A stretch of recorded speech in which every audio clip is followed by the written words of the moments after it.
Hello everyone, here we are in the lecture video for this module. The film we're looking at is Mary and Max. It's a very cool little film. I'm excited to show it, and I'm a big fan of the type of animation that they're using in this production.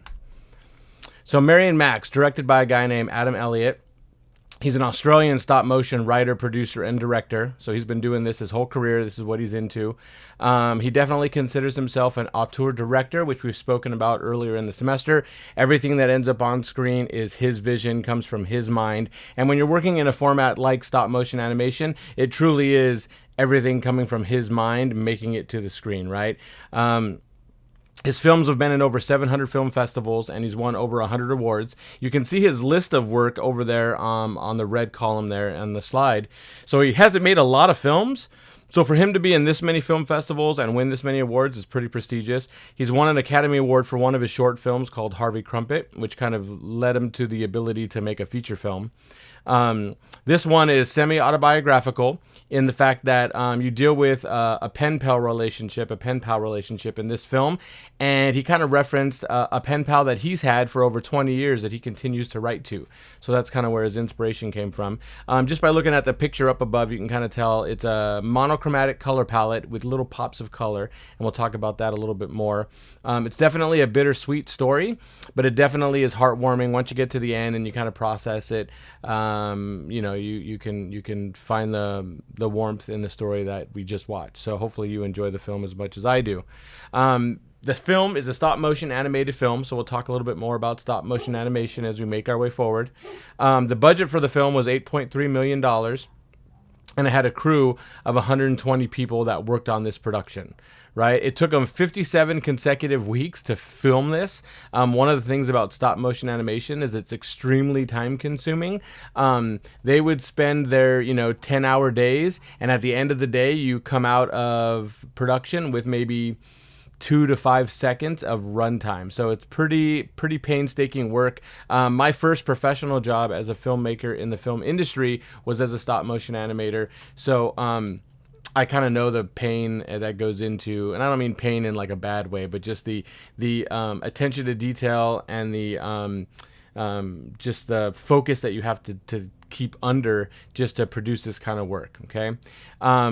It's based on a pen pal that Elliot has been writing to for over 20 years, so it's kind of interesting. And all his work is kind of sort of semi-autobiographical. He's always referencing things from his life that make it into his film. So if you watch his work, again, it's very personal work for him. So again, we've talked about animation in the past. We've looked at films that were animated. We looked at Akira back in, I can't remember if it was week 9, I believe, and that's a anime film, so it's all animation as well. This is a little bit different style of animation, but basically animation works the same way as live action works in terms of the story arc and kind of the production, how you go about the process, but there are definitely some major differences. And this film has a traditional story arc, which you'll see, and what changes in the production. Well, that's how the film is shot, right? It is filmed frame by frame, one shot at a time. And we've kind of, again, we talked a little bit about that with Akira. So that part of the process is different than in a live action production. But it definitely retains many of the cinematic storytelling processes that we've been studying, right? So you can still examine all the same stuff. It has directing, it has cinematography, it has sound design, it has acting performance, it has editing, it has all those things that we've been looking at. So we can definitely look at it and evaluate it, and they're still using the same cinematic language that we've been studying all semester. This is a couple still shots from the production of the movie. Okay. So again, remember, I think I said it was 57 weeks it took them to shoot this film. They built, I think it was something like, 133 sets for this production. There was over 200 puppets that had to be constructed and built for this production, and something like 475 props that needed to be made to make this production happen. And one of those props that you'll see a lot of use of is this Underwood typewriter. That is a working typewriter that's a miniature version, and it took them 9 weeks to design it and construct it so that it would work. So again, that gives you just a little bit of a hint of the kind of detail that went into this production and what it takes to do this kind of work. You can see the sets are miniature, but again, there's a lot of detail that goes into it. So the narrative for Mary and Max, let's talk about that. It uses the medium of stop motion animation to tell the story. So it tells a story the same way we're used to seeing a story get played out. It does have one little unique difference that's unique to the film we're watching, other than the stop motion animation. So we'll talk about that. But it uses this style of filmmaking to tell the story, and it actually deals with some pretty tough topics, but because we're watching it in an animated format, it just seems a little bit more palatable and, again, a little bit more heartwarming. So let's kind of pay attention for that and kind of read how you're taking in the information. It's about two people who are struggling to find their place in the world, and they miraculously find each other as pen pals. Okay, there's definitely a huge age gap between the two characters, and that would be, I think, a little bit kind of creepy or odd if we were watching it in live action. But because it's stop motion, I think it helps make that seem a little less creepy. And it really isn't. It's a very heartwarming story, and the relationship is just about being friends, but it is a little bit unique in that way. It's a pretty simple story, but again, the fact that it's done in stop motion is what makes it kind of unique. So again, bittersweet story. I know I keep saying that, but it is kind of unique. I've seen many, many animated films. Again, I worked in stop motion animation for a while, and so I was very into this art form. But this story is a film that kind of, again, deals with topics that were a little bit different than what I'm used to seeing when I watch stop motion animated stuff. It's a very unconventional friendship, but it does never feel inappropriate, partly because of the fact that they're using stop motion, which I spoke about. The themes that we address in this movie are things like childhood neglect and bullying and alcoholism, suicide, obesity, autism, mental illness. So again, those aren't topics that you would normally find in a stop motion animated film. We also look at some other stuff that's a little bit more upbeat, right? We look at friendship and recovery, and we look at self-love and acceptance, like accepting yourself for who you are and just trying to find your way and make your way in the world and being okay with you, right? So that's a great lesson to learn, right? So we do see some upbeat kind of themes, but it takes a little while to kind of just work through that and get to the point where we're dealing with self-love and acceptance, okay? So that's why I keep talking about it that way. Mary is definitely our protagonist, and you'll kind of see that as you make your way through the film. It is almost like we have two protagonists, Mary and Max, because we do spend a lot of time looking at both of them and following both of their stories and looking at both of their journeys. But definitely Mary is our protagonist. There are two character arcs that we follow, and we do look at both their journeys as we make the way through the film. So that's kind of unique. The other thing, too, which I want to hit real quick before I get into the process, is the majority of the film is told in narrative. So we're going to talk a little bit more about that in a minute, but that goes to the narrative story. It's and what I mean by that is it's mostly narration as opposed to dialogue. So we'll, again, talk more about that. So the process, right? Everything is designed and created in pre-production. So all the sets are built and constructed, all the puppets are designed, built, and constructed, all those props built, designed, constructed. So the pre-production process is really long. It takes a long time to get ready to make a movie like this, so that way when you get to production, you're ready to go and you have everything. Again, 212 puppets made. Some of that is duplicate puppets. So like Mary, they probably had 10 or 15 versions of Mary, so that when it got a little bit overused and they were manipulating the puppet, they had another one that they could go to. Same with Max. Also, certain puppets are made to do very specific actions, like maybe certain puppets are made so that they could be sitting, and then they had upper body movement, but not really much lower. And then there was characters that were made specifically to walk, and so they had full body range of movement. So a little bit different in that regard. The dialogue is pre-recorded, which was also the case for Akira. And again, the attention to detail you're going to see everywhere in the frame, especially just looking at that Underwood typewriter and the fact that it was a working typewriter that could type out stuff, right? That's pretty insane. Again, the differences were the miniature sets and the stop motion puppets. That's the difference from live action photography.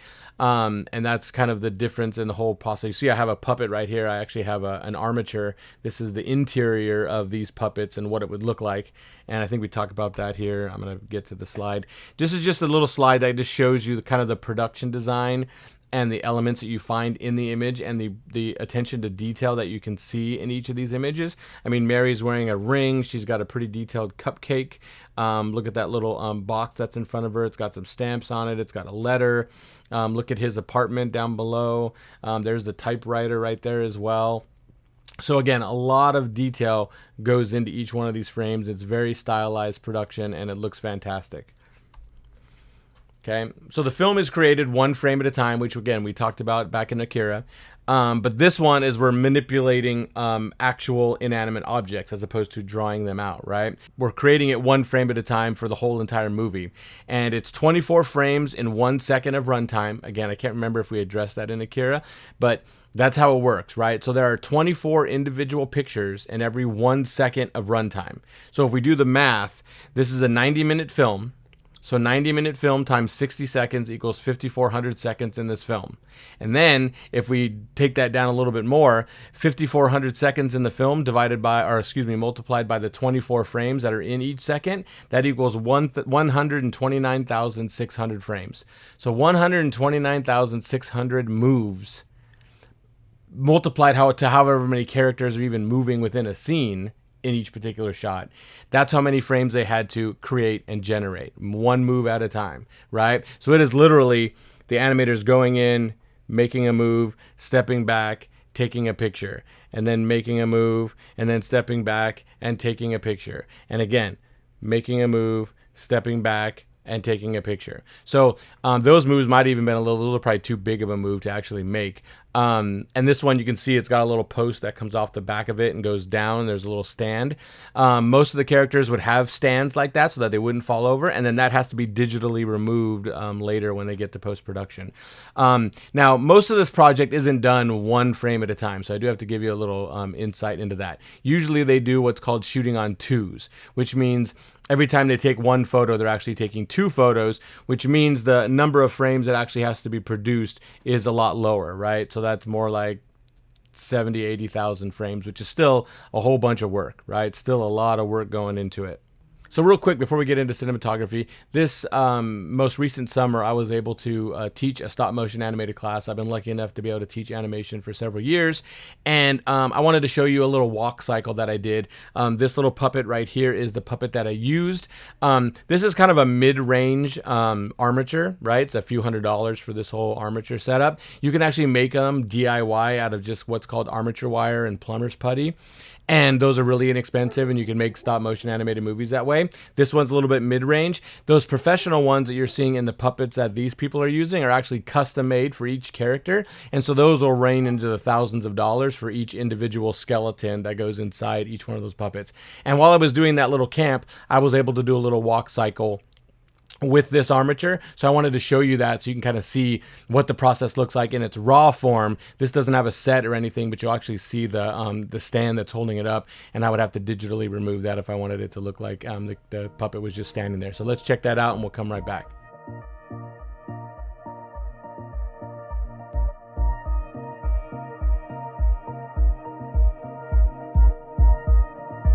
Okay, here we are back again. Hopefully you thought that was cool, and it's kind of interesting to kind of see how the process works a little bit. Cinematography. The framing, the lighting, the camera movement, it's all the same language that we've been studying all through this whole class, right? Nothing's different. We're still using the same shots. We're still using lighting. We're still using production design, acting, all that good stuff. We're still using that even though we're telling the story in a little bit different way. These visual techniques provide the basis for the language of cinema, and animation is just kind of copying it because it's something that we understand and we kind of know what we're looking at when we see it, okay? One thing that's really impressive about the cinematography in this movie is the camera movement. Very, very advanced, elaborate camera moves that were done in this particular film. They're fantastic, okay? One of the ways that they do this, or the way that they do this, is they actually use a motion-controlled camera system.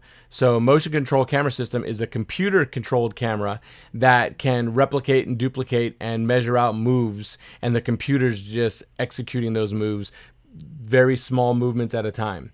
right? And it could actually repeat the move. So if the shot got messed up for some reason, a puppet fell over or whatever, you could back it up and the camera will actually continue and go back and start at the beginning and just repeat that exact same move as many times as you need to, right? And then you have to do the animation of the puppets. So it's very, very detailed work. Again, it's called motion controlled camera system. And that was pretty unique. The lighting is pretty good in this film too. It's actually really dramatic at times. It's some contrasty lighting at certain times. It's not just a flat, bright light, high key lighting scenario. It's very contrasty and has some low key moments. So the lighting is very detailed and very cinematic in this particular movie, and the shot angles that they choose are very well done. Acting, again, a little bit different. We talked a little bit about this, I believe, in Akira, but all the audio is pre-recorded, and the actors are giving their performance knowing that they're not going to be the one on screen actually giving the performance, the physical performance, right? And there were some big stars of people who were in this movie, right? The narrator was Barry Humphries. The adult version of Mary was Toni Collette, who's an Academy Award nominated actor. Bethany Whitmore plays young Mary. They actually did a huge search to find the person they wanted to play little young Mary. I think they looked at 40 or 50 or 60 different little kids until they finally settled on her. And not settled, but decided to select her. She does a great job. Philip Seymour Hoffman, Academy Award winning actor, was in there. And then Damien is a guy named Eric Bana, who's also a very established actor that does a great job. So very big cast. They provide the performance in the voice, and then it's the animator's job to kind of bring that out in the physicality of the characters and kind of get it on screen. So that's kind of how this process works, but the actors do have to do a lot of work in pre-recording. And again, most of this film was actually done in narration. So Barry Humphries has a huge role in this movie. It isn't driven by the dialogue of the characters. There's very little dialogue. It's really driven by the narration of Barry Humphries kind of guiding us through the story. So that's a little bit unique in the way that this story is being told. It's not very dialogue driven, which is different than a lot of the films that we've seen in the past. Okay? Again, heavy on the narration, very little dialogue, okay? The editing, it's the same as live action feature films, except there's no multiple takes, right? So they're not animating extra material. They're only animating exactly what they need because it's such a painstaking process, and all of that gets decided in pre-production. So the editor isn't looking through multiple takes. He's kind of, or she's kind of assembling the project as it comes in and just kind of cutting out the little bit that we need and then putting it in. There's a little bit of extra on both ends probably, and maybe to capture the timing a little bit. They're chopping a little here, a little there, but it's a little bit different process in that regard, right? The storytelling's being done in the animation, and the editor really can't massage much of that because there's very little extra material. Okay, and when the cut is the cut is kind of decided in pre-production, which I just mentioned. When they figure out the story, when they do storyboards, they're kind of figuring out how long they want this shot to be on screen, so that way the animators animate it for that length, as opposed to it being decided in post-production. Okay. Mary and Max, the cinematic terms for this week, things you have to think about. We talked about stop motion animation and what it is. It's really like puppet animation. There's actually a few forms of it. If you look at the definitions in cinematic terms on the film page, or the lecture page, I think you'll see the definition for stop motion and the different types there are. There's paper cutout, there's object animation, there's puppet animation, there is claymation. Frames per second, or FPS. FPS is film lingo for frames per second, and that really defines how the playback of a project is going to look. And the cinematic standard is 24 frames per second. So 24 frames per second really gives us the image blur and illusion of motion that we like to see in a movie theater. When you're watching television, a lot of news and stuff like that, that's shot at 30 frames per second. There are things that are done at 60 frames per second and beyond. So there's not just 24 isn't the only option when you're looking at that. And then narration. So what's narration compared to the dialogue, right? So somebody kind of guiding us and telling us the story as we see it revealed on screen. And when we're talking about animation, something to always remember, it doesn't matter what the format of animation you're looking at, absolute control by the director, because they control every single thing. Even in feature films, when the director has a location that's picked, maybe they're on a real location and they can't they don't have the budget to just remove skyline or put different, things in place digitally. So sometimes they just have to deal with what's there and get the best shot they can. But when you're talking about animation, everything that's making it on the frame is 100% what the director wanted. So that's something to think about as you look at stop motion animation. So hope you enjoyed the film. Fantastic film. I'm interested to hear what you guys talk about in the discussion board, because it's always great stuff. Keep up the good work. We're almost done here. Next week, week 16, we are looking at the final week, and we have a good film for you then too as well.